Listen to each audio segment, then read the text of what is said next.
China has announced strict new restriction on 18 American companies. China has banned the export of some materials essential to the manufacturing of electronics and some military equipment to the U.S. What if I told you the next world war won't start with missiles but with spreadsheets? While you're watching this, 16 of America's most powerful defense companies have been silently blacklisted by China. No bombs, no tweets, just a quiet economic killshot. This isn't just a trade dispute. This is Taiwan. This is tech. This is about who controls tomorrow, and if you think this won't touch your wallet, your job, your future, you're already 2 moves behind. In the next 2 hours, we'll unpack how China pulled off one of the most calculated strategic strikes of the century, how Trump plans to retaliate, and what this means for the future of global dominance. April 4, 2025, while the media chased celebrity scandals and election drama, China executed one of the most targeted economic maneuvers in modern history. 16 U.S. defense contractors, including Lockheed Martin, Boeing Defense, Raytheon, General Dynamics, were suddenly cut off from key Chinese exports.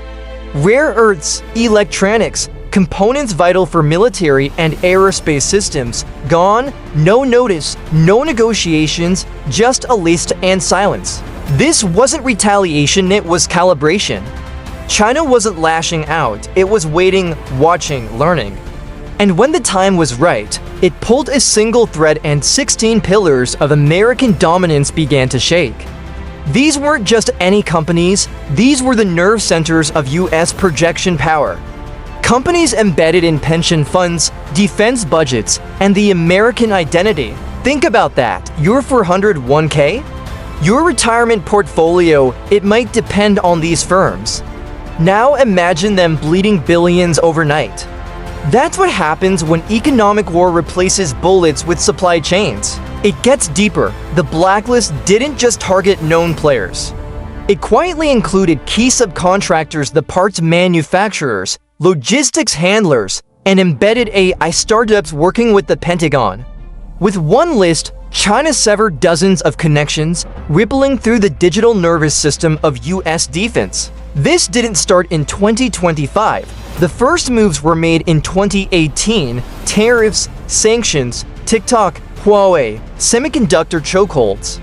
But while the West attacked China's visible tech, Beijing mapped America's invisible dependencies. They knew where to hit and they waited. By 2024, Chinese intelligence units were running full simulations of US economic reactions. They modeled which sanctions would fail, which sectors would bend, and which nodes just a few could break everything. Trump's response, explosive, predictable, but this time prepared. The former president didn't just tweet, he mobilized. Within days, he announced sweeping executive orders. Immediate 35% tariff hike on Chinese defense-linked exports. Nationalization of two microchip fabrication facilities.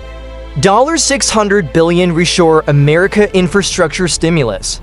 Expansion of the Defense Production Act to include AI and advanced robotics. Factories lit up in Arizona and Wisconsin.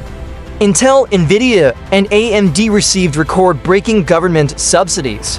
But reality set in fast, construction delays, labor shortages, red tape. Global investors pulled $1.2 trillion from US equity markets in under a month. Wall Street bled, but Main Street rallied. The MAGA base surged. Screw China shirts sold out overnight. Fox News viewership broke records. America was bracing for an economic Cold War. But a new fault line emerged, the defense divide. On one side, hardliners demanding decoupling at any cost. On the other, moderate voices warning of boomerang effects. Boeing delayed to commercial launches. Lockheed paused a new satellite contract. Tesla slashed production as EV battery supply chains froze. Even Elon Musk got dragged in. During a fiery House committee hearing, he testified, "You can't build a Starlink constellation without global cooperation. You can't explore Mars while fighting over copper wires." Meanwhile, Biden's team floated the idea of an economic NATO, a Western-aligned trade bloc to outmaneuver Chinese state capitalism. Canada, Japan, South Korea, Germany, and the UK signaled early support. But emerging powers Brazil, Indonesia, and Nigeria hesitated. What began as a blacklist ended in global chess. China's partners Russia, Iran, Pakistan doubled down on alternative payment systems. BRICS members floated a new digital currency, the trade yuan, backed by gold and rare earths. And in Southeast Asia, quiet revolutions. Thailand partnered with Huawei for 6G rollout. Vietnam launched its first state-backed AI exchange. The Philippines canceled a major deal with a US defense contractor in favor of Chinese drones. Supply chains fractured, data flows shifted, and energy trade began flowing through blockchain-secured, dollar-less corridors. The West still had the tools, but China had momentum. This was no longer a trade war, it was a systems war. Capitalism versus state-led technocracy, cloud versus code, nation versus network. So here's the real question. If 16 companies can be banned without a single missile fired, what happens when China moves on the next 50?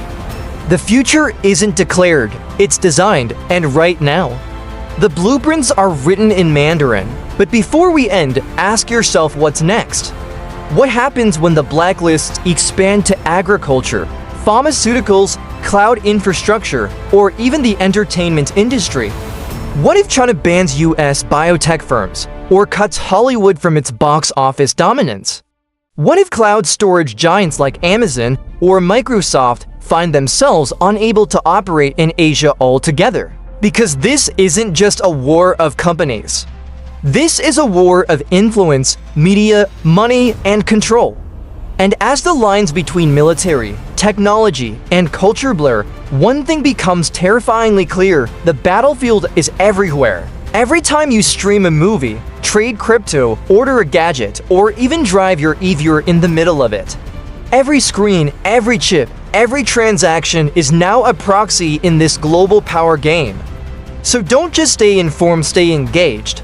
Because in this war, silence isn't neutral, it's surrender. This story is still unfolding, the rules are still being written. And the outcome, that depends on what we do next. Stay sharp, ask questions, follow the money. And if you're watching from Washington, Beijing, or anywhere in between, know this: the world is watching too. What if I told you the next world war won't start with missiles but with spreadsheets? While you're watching this, 16 of America's most powerful defense companies have been silently blacklisted by China. No bombs, no tweets, just a quiet economic killshot. This isn't just a trade dispute. This is Taiwan. This is tech. This is about who controls tomorrow. And if you think this won't touch your wallet, your job, your future, you're already 2 moves behind.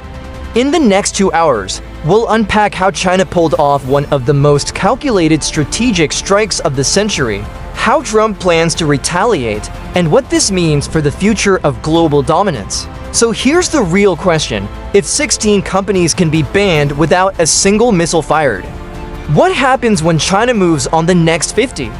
The future isn't declared, it's designed, and right now. The blueprints are written in Mandarin.